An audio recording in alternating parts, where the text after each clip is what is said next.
High, আজকে হলো কালী পুজো। তো সকলকে জানাই শুভ দীপাবলির অনেক অনেক শুভেচ্ছা এবং ভালোবাসা। তো আজকে যেহেতু কালী পুজো সেই জন্য মোমবাতি ধরাতে হয়, তো সেই মোমবাতিও আমি আগের দিনই কিনে নিয়েছি। তো সেই মোমবাতিগুলো সাজিয়ে আজকে আগে ধরিয়ে নেব, তারপর যাব আমি আজকে ওই বাড়িতে বাজি ফাটাতে। তো এখানে অফিস থেকে এই মিষ্টির প্যাকেটটা দিয়েছিল, তো সেটা আজকে রেখে দেবো, কারণ আজকে তো আর খাওয়া হবে না। আর এটা আমাদের পাড়ার পুজো, খুব সুন্দর করে সাজিয়েছে, সুন্দর করে প্যান্ডেল করেছে, আর একটু বড় করেই হয়েছে। আর এই যে মায়ের মুখটা কি মিষ্টি না, খুব সুন্দর লাগছিল।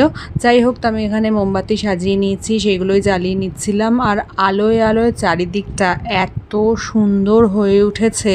এই মোমবাতিগুলো জ্বালিয়ে নিয়ে তারপর আমি রেডি হয়ে নেব। তো আমি এখানে রেডি হয়ে চলে এসেছি এই বাড়িতে। আর এটা হলো এই বাড়ির নতুন সদস্য, ওর নাম হলো মিঠু। তো যাই হোক, আমরা ছাদে চলে এসেছি সব বাজি নিয়ে। এই বাজিগুলো ফাটানো হবে, অনেক বাজি নিয়ে এসেছে ফাটানোর জন্য। যদিও আমি বাজি ফাটাই না, ভয় লাগে, সবাই ফাটাবে।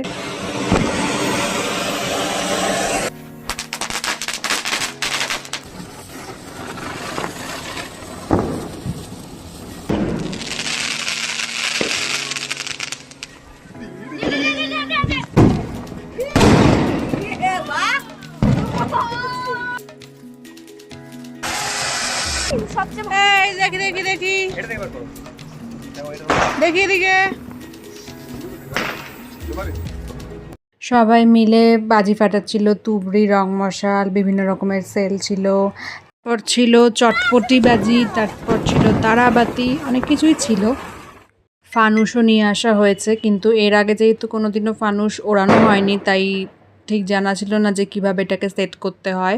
তো অনেক কষ্ট করে সেটাকে সেট করে এখানে আগুনটা ধরানো হচ্ছে, এরপরে উড়িয়ে দেওয়া হবে এটা।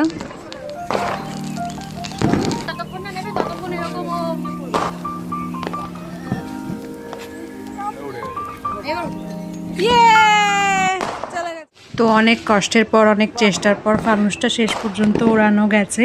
তো কয়েকটা তুবড়ি আর সেলই পড়েছিল, সেগুলো ফাটিয়ে নিয়ে এবার বাড়ি যাব, কারণ অনেক রাত কাটছে। আর যা বাজে এনেছিল মোটামুটি সমস্তটাই ফাটানো হয়ে গেছিলো, শুধু কয়েকটা তুবড়ি বাদে। অনেক বাজি ফাটছে চারিদিকে, সবাই মোটামুটি ছাদে রয়েছে। অনেক বছর পর বাজি ফাটালাম, বেশ ভালো লাগছে ওই জন্য। তো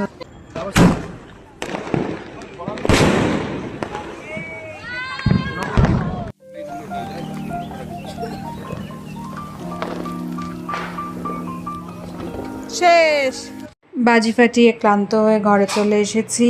এবার খাওয়া দাওয়া করে শুতে হবে। যাই হোক, অনেক বছর পরে বেশ ভালো মজা হলো। এইভাবেই কাটালাম কালী পুজোর দিনটা। তো